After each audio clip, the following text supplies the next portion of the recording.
Most people think Google Keyword Planner is just for running ads. We don't use it that way at all. In this video, I'm going to show you how we use Google Keyword Planner to identify search intent, specifically recognition intent, and how Spyglass turns those high intent searches into real leads without running expensive Google ads. Hi, I'm Anita with Spyglass, and today I'm going to walk you through how to use Google Keyword Planner to find the right keywords for your Spyglass campaigns. But before we start, I want to introduce one really important concept because everything that we do here with Spyglass is built around it, and we call that recognition intent.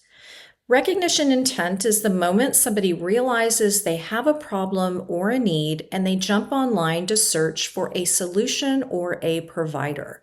That moment of recognition is hugely powerful, and that's when they take action. Now, for quick clarification before we go any further, we are not running Google ads. You are not paying Google prices that you're about to see for these keywords. We're simply using Google Keyword Planner and its data as a research tool. So what is Google Keyword Planner? Google Keyword Planner lives inside Google Ads. So you have to have a Google Ads account to find the planner and to be able to use its data. You don't have to run an ad campaign in Google, but you do have to set up a Google Ads account. And its original purpose is to help advertisers see what people are searching for, how competitive those searches are, and how much businesses are willing to pay per click to drive traffic to their website at the hope that they can convert into a customer.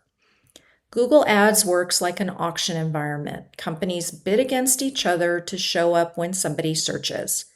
And here's an important stat to understand. Industry data shows that about 90% of paid ad traffic never converts. They click on your ad, they go to your website, they search around and get information, and they leave. They don't fill out a form, they don't give you their email, and they don't call. And you cannot follow up with what you can't see, but you're also paying for that traffic.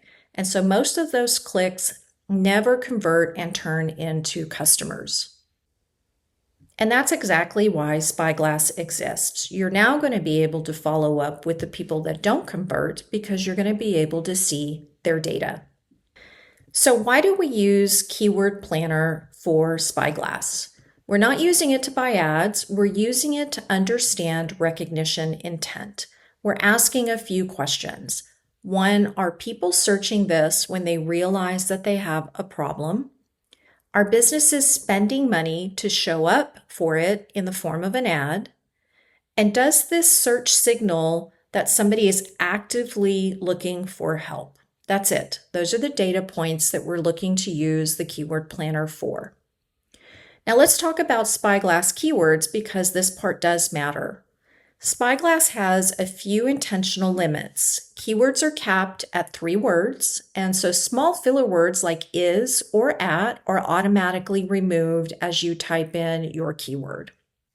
Also, your Spyglass campaigns are already set by location.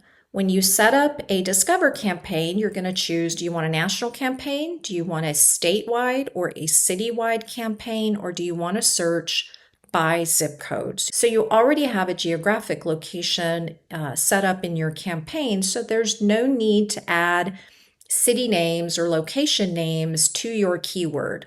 So instead of sell my house fast San Antonio, you can just use sell my house fast or sell house fast. Same recognition intent, a cleaner signal, and it fits perfectly within the Spyglass system.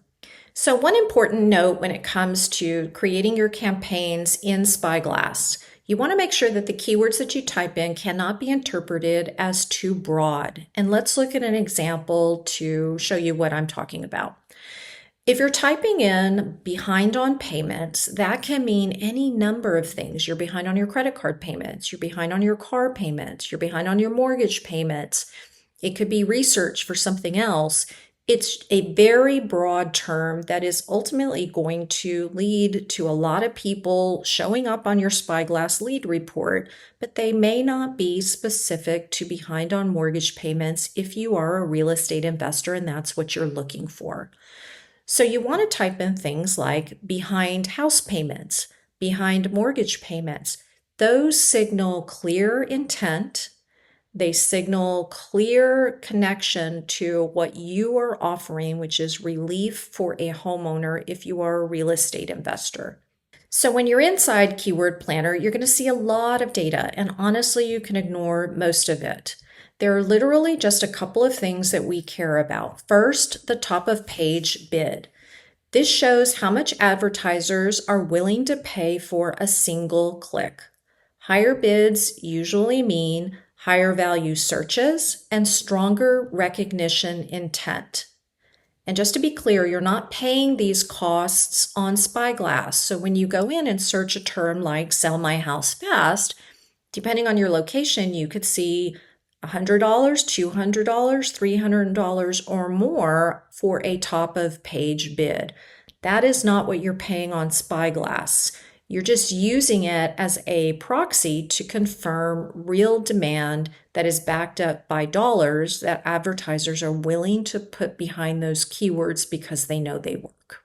The second thing is search volume, and this is where people sometimes get misled.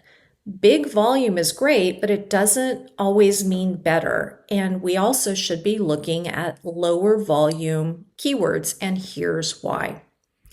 High volume keywords usually mean there's more competition, there's more noise, and there's lower conversion rates because of that. The more people that you have chasing after the same lead, the less opportunity you have to be seen unless you're willing to pay more money. And you have a lower chance to convert because they are shopping around for all of the available options that are being served up to them via Google Ads. That's not to say we exclude them. You absolutely want to include them because those are the keywords that the most people are searching for. But on the other end, you've got low volume, high recognition intent keywords that can often be a sweet spot because they are overlooked. They're more specific, there's less competition, and they're more likely to convert because you have less people chasing after them and the person needs help. They know they need help. So here's a simple gut check that you can use. Ask yourself, if somebody typed this keyword into Google, did they already realize that they have a problem and they want help right now? Does it indicate that they're going to pick up the phone immediately, 24, 48 hours, and call somebody for help? If the answer is yes, it's probably a great Spyglass keyword. So let's look at some examples of that. Things like sell your house fast, behind on mortgage payments, foundation repair ASAP, emergency roof repair. All of these signal high recognition intent. On the other hand, searches like what is foreclosure or how does foundation repair work, those are learning searches. People are really just looking for information. And this is where Spyglass really shines. With Google Ads, you're paying for every click and you're competing with everybody else, knowing that about 90% of your paid traffic will never convert. With Spyglass, you're identifying people at the moment of recognition intent, at the earliest possible sign. You're not bidding against competitors, and you're doing it for a fraction of the cost because we're simply pulling data. We're not an auction environment. Same recognition signals, very different economics. So the takeaway is simple. Use the Keyword Planner to identify recognition intent searches, confirm businesses are spending money on them, ignore the vanity volume, except to know that those are highly searched keywords that you probably want to consider. Then let Spyglass do what it does best. Identify real people with real problems the moment they recognize them.